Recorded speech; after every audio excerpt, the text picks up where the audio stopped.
Tel Aviv, a Friday afternoon in May.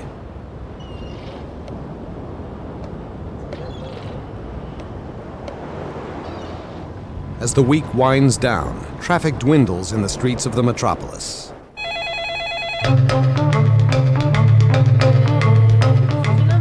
But in a secluded downtown office, the pace remains frantic.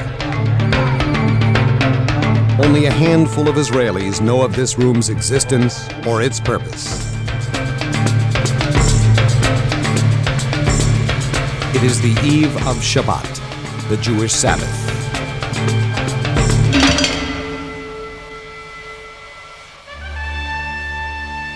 Operation Solomon, the secret airlift of Ethiopian Jewry, is underway. An entire Jewish community is about to reach its promised land.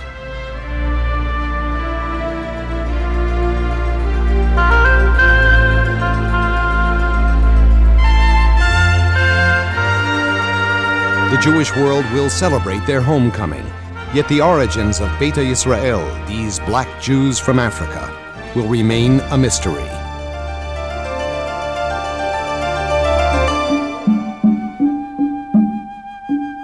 Some 3,000 years ago, a gift-laden caravan carried the Queen of Sheba across the desert to visit King Solomon.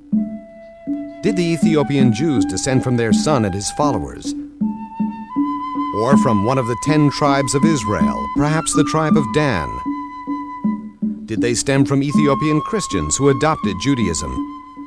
From Yemenite Jews brought to Ethiopia as prisoners of war? Or from Jews exiled from Jerusalem after the destruction of the first temple in 587 BCE? No one is certain how Beta Yisrael came to inhabit northeastern Africa. When Solomon's temple in Jerusalem was destroyed, the Jews were exiled, dispersed in all directions. We never forgot what was written in the Torah. We kept on praying to return. We have no written history, but our forefathers say we came to Ethiopia through Egypt and the Sudan to the Gandhar region. We born a Jew and we will be forever Jew. And so today I am not trying to find where is my origin. The point is, we came to Ethiopia, and our forefathers fought to remain Jewish, and they passed down their tradition to us.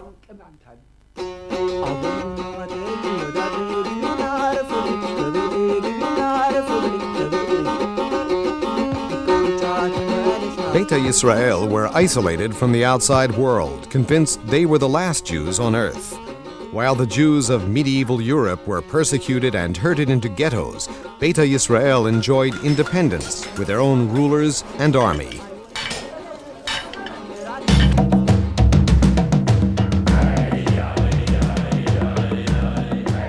Some 500 years ago, tragedy struck. Ethiopia's Christian emperor Ishak dealt rebellious Jews a crushing military defeat. He demanded they convert to Christianity or lose the right to own land. Ultimately, most Jews were forced off their land. They were forced into new professions. They became pottery makers, weavers, blacksmiths. Resented, yet necessary. To their Christian neighbors, this world of fire and hot iron seemed like black magic. Persecuted, regarded with suspicion, the Jews were labeled falashas. The word means wanderers, landless. I don't like to be called falasha. It means you're a foreigner. Go away from here. When they called me falasha, I was very hurt. Falasha is an obscenity. They had no respect for us. As it had for Jews elsewhere, adversity hardened their will. Religious leaders established strict rules of conduct to insulate the Jews from their Christian neighbors. Our forefathers erected a barrier. It was forbidden to enter the house of a Christian. to eat with a Christian, to drink the water of a Christian. Because of this, we survived.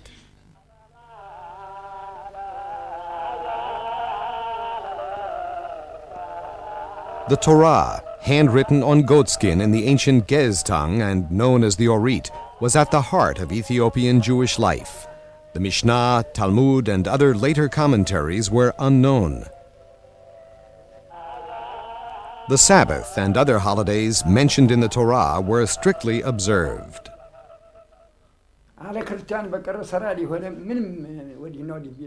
On Friday, we bathed. On Saturday, we prayed in the synagogue. We all wore clean white clothes. On Shabbat in Ethiopia, no one cooked or lit fires. It was a day of rest. We went according to the Torah. What was written in the Torah was what we did. For that reason, the Passover Seder and holidays like Lag BaOmer, Hanukkah, and Purim that came into being after the destruction of the Second Temple were foreign.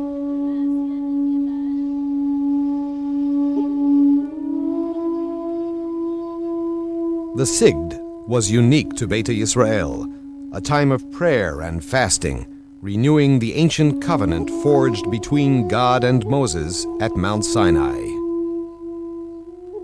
On this day, the Jews of Ethiopia dared to dream of Jerusalem, of returning to their holy city. My grandfather would gather all the children and tell them about the land of Israel, about the Jews. I understood I was a part of the people of Israel. There was a bird.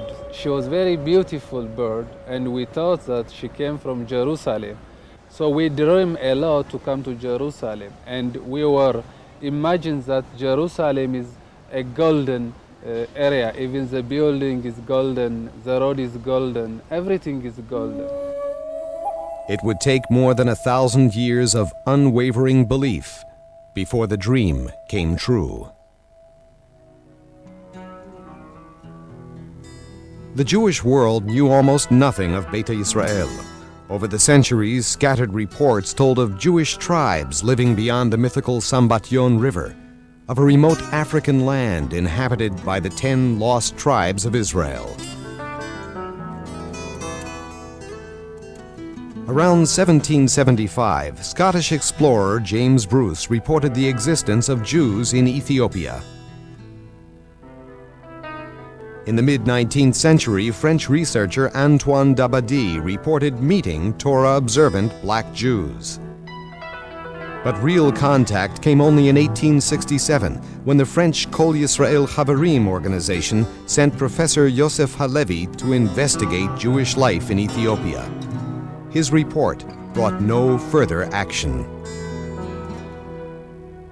During the late 19th century, half of Ethiopia's Jewish communities succumbed to drought, war, disease, and famine.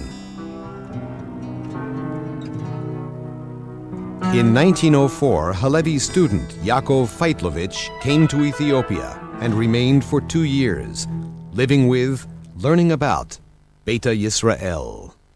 When Dr. Feitlovich came to Ethiopia, my father told me he was not recognized by our Kesim. He was not allowed to enter even to synagogue because he was white. So I myself, I thought all the Jewish people over the world are black people.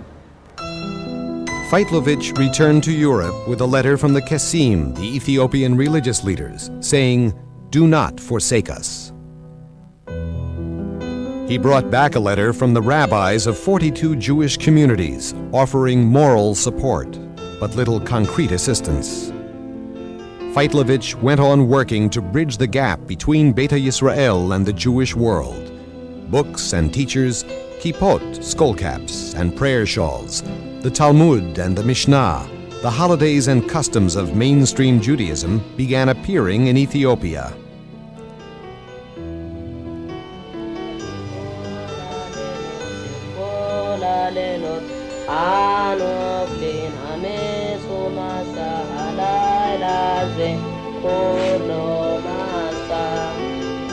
But it would take until the last decade of the 20th century before those halting first steps became a giant leap to the land of their dreams. אנו מכריזים בזאת על הקמת מדינה יהודית בארץ ישראל. היא מדינת ישראל. In 1948, the State of Israel is established, but Israeli acceptance of Ethiopian Jewry is slow in coming. Yaakov Feitlovich works to strengthen Beta Yisrael's ties to the new state. In the mid-1950s, two groups of Ethiopian Jewish youth are brought to Israel where they study Hebrew. Suddenly, I came into a room and found children from Romania, Poland, America, and I was the only one with a different color. I asked myself, what? Are there white Jews? My parents thought we were the only Jews left in the world. But after seeing their promised land, they are asked to return home to teach a new generation of Ethiopian Jews.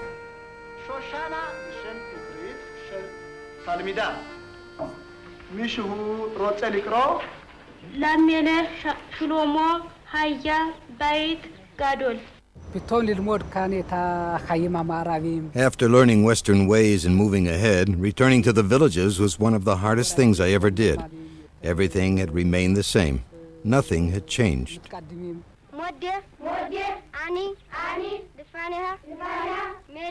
Those who return to the villages kindle a new spirit among Ethiopia's Jews, a new determination to reach Israel.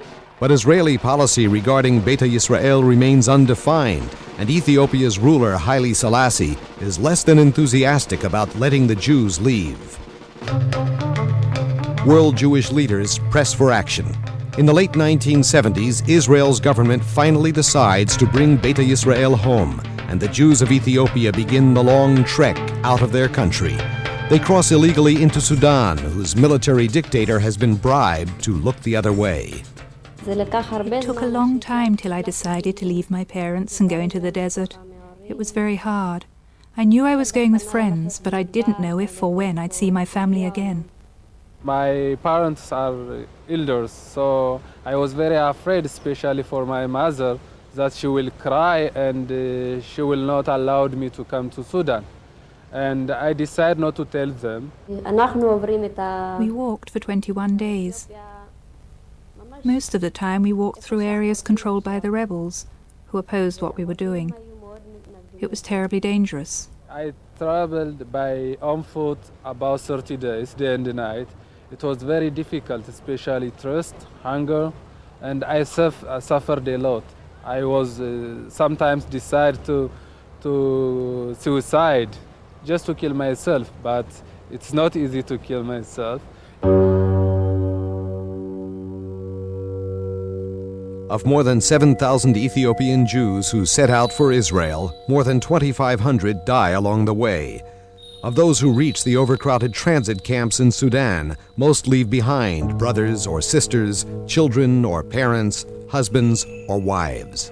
In 1984, Israel's government launches an emergency airlift from Sudan codenamed Operation Moses. But less than a year later, news of the secret exodus reaches the press and Sudan closes its border. Some 25,000 Jews remain trapped in Ethiopia. Entire families are ripped apart. For the next 6 years, I felt completely alone, even though I had some relatives here. It was very hard. I didn't know when I'd see them again. I wasn't home when she left. I was at the market. I didn't even get the chance to tell her goodbye.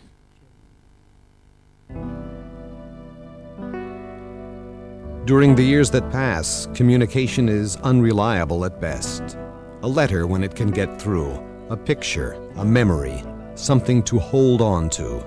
But a letter from Israel can place an entire family in jeopardy. At home in Israel, Avram Zaro passes his days in longing. I come from a big family, 18 brothers and sisters. Everyone, including my parents, stayed back in the Gandar. Most of all, I miss my big brother, Azano. He was like a father to me. Like a father. Small miracles sometimes break the silence.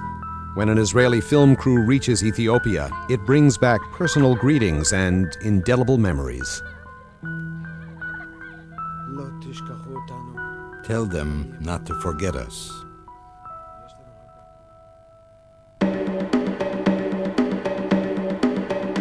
Dramatic change comes in November 1989. After a 15-year break, the government of Ethiopian President Mengistu Haile Mariam renews diplomatic ties with Jerusalem.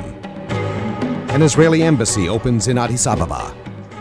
World Jewish organizations spread the word throughout the countryside and help Beta Yisrael reach the capital. The Jews are now convinced the journey of a lifetime is about to begin. But Ethiopia's communist rulers demand Israeli arms, and Israel refuses. Only a trickle of Jews are permitted to leave each month. For some 15,000 Jews now living in and around the Israeli embassy in Addis Ababa, the long wait begins. A synagogue is built. The Joint Distribution Committee provides health services. The Jewish Agency provides education in what becomes the largest Jewish school in the world.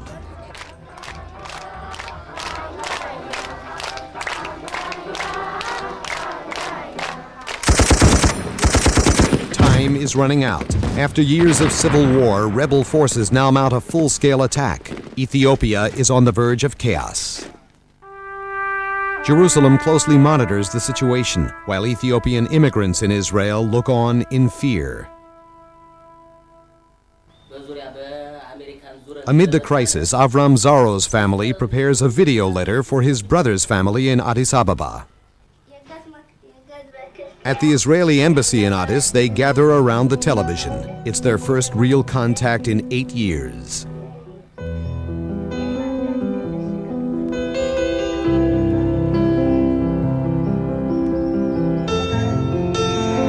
The Zaros in Israel receive a videotaped reply.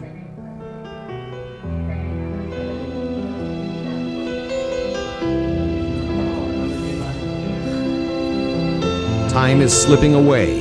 The Ethiopian army is in retreat. Rebel forces reach the outskirts of Addis Ababa.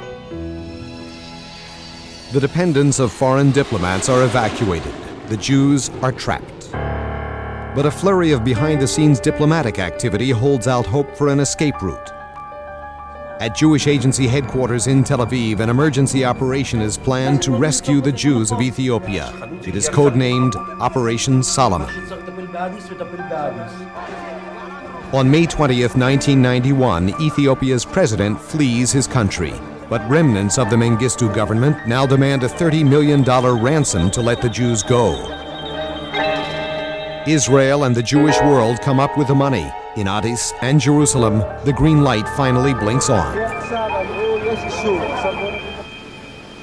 On the morning of May 24th, Israeli Air Force planes take off for Ethiopia, carrying troops in civilian clothing. Operation Solomon is underway. As the Jews gather outside the embassy, months of planning and organization are put to the test.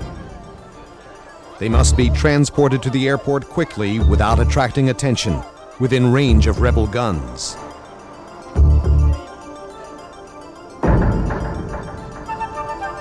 Veteran immigrants, now Israeli soldiers, return to the land of their birth to safeguard the operation.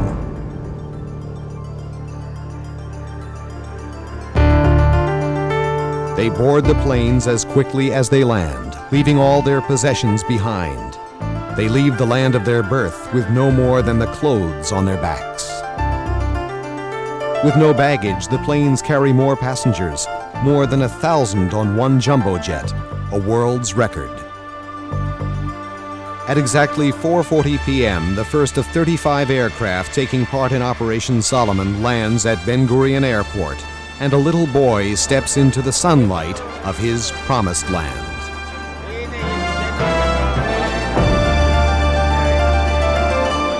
The still secret airlift will carry more than 14,200 Jews to Israel, the largest number of immigrants ever in one day.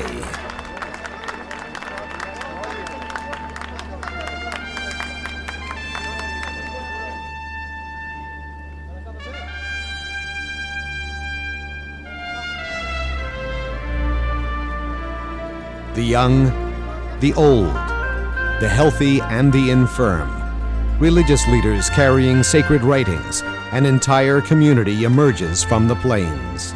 This is the last group of a Jewish community that waited for thousands of years for this moment of coming back to their country. And we did it.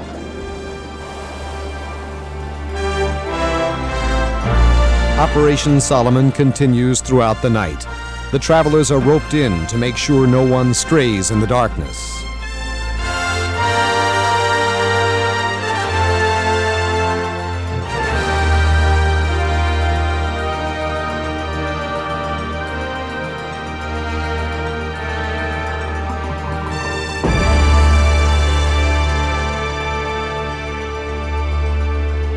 The first Sabras, 7 babies born aboard the planes, steal the spotlight.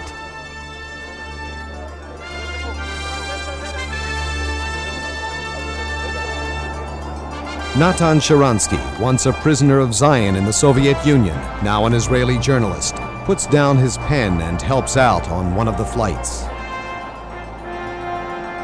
The story writes itself. All of Zionism in one picture, in one moment, in 1 hour, and at the same time 1,000 years of struggle. It was something fantastic. A tremendous task force works around the clock to keep Operation Solomon on schedule. More than 1,000 Jewish Agency volunteers, including many former immigrants, working and waiting for parents he hasn't seen in years. On the morning of May 25th, the story of the Exodus finally breaks. Jews and non-Jews around the world are swept up in a wave of emotion. There are people in trouble all over this world, and nobody really cares. And you come here for 16,000 ragtag black Jews, and it made me very proud to be a Jew today. It's made me very proud to be a Jew. 36 hours and 41 round trips later, the last plane carries exhausted Jewish Agency staffers back to Israel. They are the heroes of Operation Solomon. I thought that we will feel like heroes, but we just retired. The airlift is history, but the human drama continues. A desperate search begins for long-lost loved ones.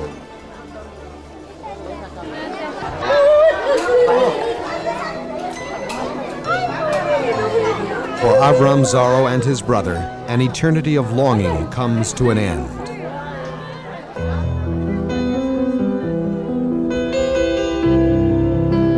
The story is repeated over and over again.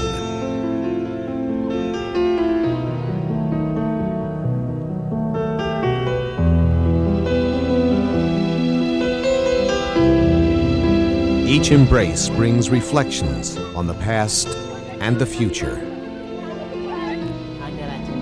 We always said we'd reach Israel one day. What our forefathers dreamed, we would do. So we prayed, and God heard our prayers. I hope my children will have everything I didn't have. That they can learn what they like in school, like Israeli children.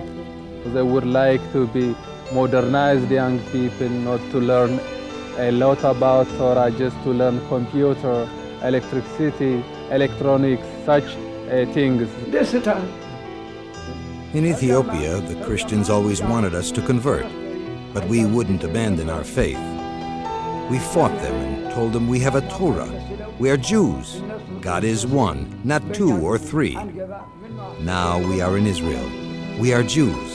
God is one. To be an Israeli is to touch a dream. That's what I always dreamed of. Now I'm in Israel, free. I know what Israel is. I'm an Israeli.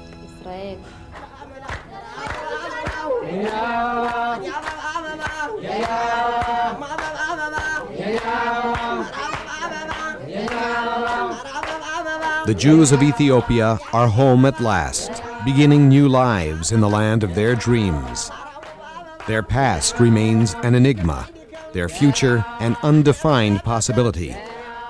Their incredible journey through time and space has just begun.